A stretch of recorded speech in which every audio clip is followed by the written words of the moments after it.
Hey everyone, सो आज हम वापस से the frog and the Nightingale की स्टोरी को आगे समझेंगे। सबसे पहले इसमें आएगा अबाउट विक्रम सेठ, जो कि इस स्टोरी के राइटर हैं। उसके बाद उनके कोट और फिर story. Vikram Seth was born in जून 1952 इन कलकत्ता, जिसको हम अब कोलकाता बुलाते हैं। And he is an Indian poet, novelist and travel writer मतलब जो ट्रैवलिंग करते करते राइटिंग पोर्शन अपना लिखते हैं। Known for his works novel the golden gate, जो कि 1986 में पब्लिश हुई थी, and his epic novel a suitable boy. ये उनकी सबसे ज़्यादा फेमस नॉवल मानी जाती है, अ सुटेबल बॉय। इनके कोट को देख लेते हैं अब। I sometime seem to myself to wander around the world, merely accumulating material for future nostalgias। मतलब वो ये कहना चाह रहे हैं कि मुझे कभी कभी ना इस बात को सोच के मतलब ऐसा अजीब सा लगता है। Sometimes feel myself to wander मतलब घूमता हुआ, भटकता हुआ अराउंड द वर्ल्ड। किस चीज़ के लिए? मटेरियलिस्टिक चीज़ों के लिए, जो कि फ्यूचर में नॉस्टैल्जीज बन जाती हैं, या इस तरह से कह सकते हैं मेमोरीज क्रिएट होती हैं। अब आते हैं अपनी स्टोरी पर। तो स्टार्टिंग ऑफ द स्टोरी कैसे? Once upon a time a frog croaked in Bingle bog. Other creatures hated his voice but they had no choice. तो एक बार एक फ्रॉग आ जाता है एक प्लेस पर, और वहाँ पे ना उस बाकी के जो लोग होते हैं उनको उनकी चॉइस मतलब ऐसी वॉइस पसंद नहीं आती है बाकी के क्रीचर्स को। क्रीचर्स मतलब बाकी के जितने भी जानवर वगैरह जो भी रहते होंगे वहाँ पर, वॉइस पसंद नहीं आती है फ्रॉग की। The loud and unpleasant noise of the frog continued for some sumac tree. मतलब वो ना फ्रॉम द सुमेक ट्री मतलब पूरे टाइम ना उनकी नॉइज़ ऐसी कान में आवाज़ चुभती रहती है इस फ्रॉग की बाकी क्रीचर्स को। He croaked there from dusk to dawn. पूरे टाइम में क्रॉक्ड करता रहता था, इधर से उधर उछलता रहता था। डस्क मतलब मॉर्निंग टाइम जब सन निकलता, और डॉन मतलब बिल्कुल जब सूरज डूब रहा होता है, तो पूरे टाइम यही करता रहता था वो उस समय पे। Neither stones prayers nor insults complaints could stop him from his strong determination.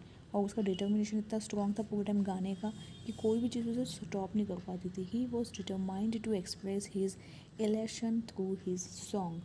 One moonlight night a nightingale perched upon the sumac tree. अब एक दिन क्या होता है, उस ट्री के ऊपर नाइटिंगेल आ जाती है। नाइटिंगेल सबको पता होगा, बहुत ही सुंदर एक चिड़िया, मतलब बोलते हैं हम एक चिड़िया का नाम है, ओके, जिसको ना in Hindi we call it nightingale. मतलब आप ये समझ लो कि सबसे ज़्यादा जो सुंदर गाना गाती है वो नाइटिंगेल ही गाती है, बुलबुल इसको बोलते हैं हम। तो उसने गाना गाना शुरू किया पेड़ पर। Other creatures in the bog clapped and admired her melodious sweet song.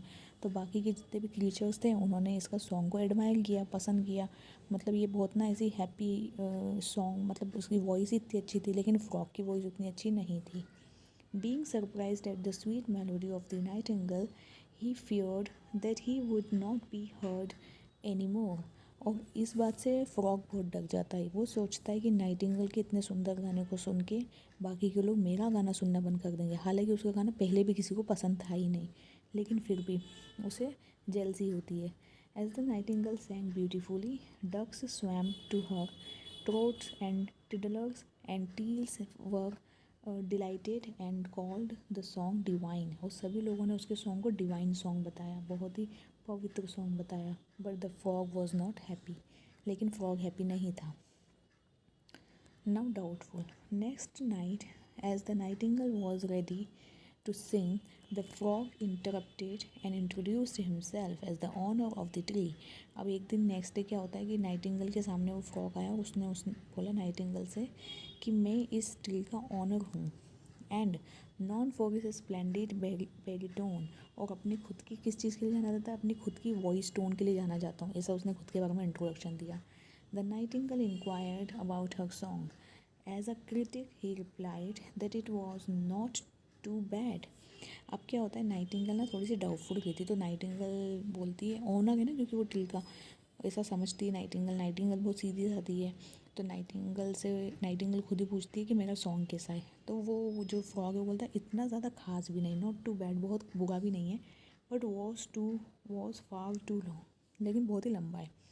The technique was fine but the song lacked certain force.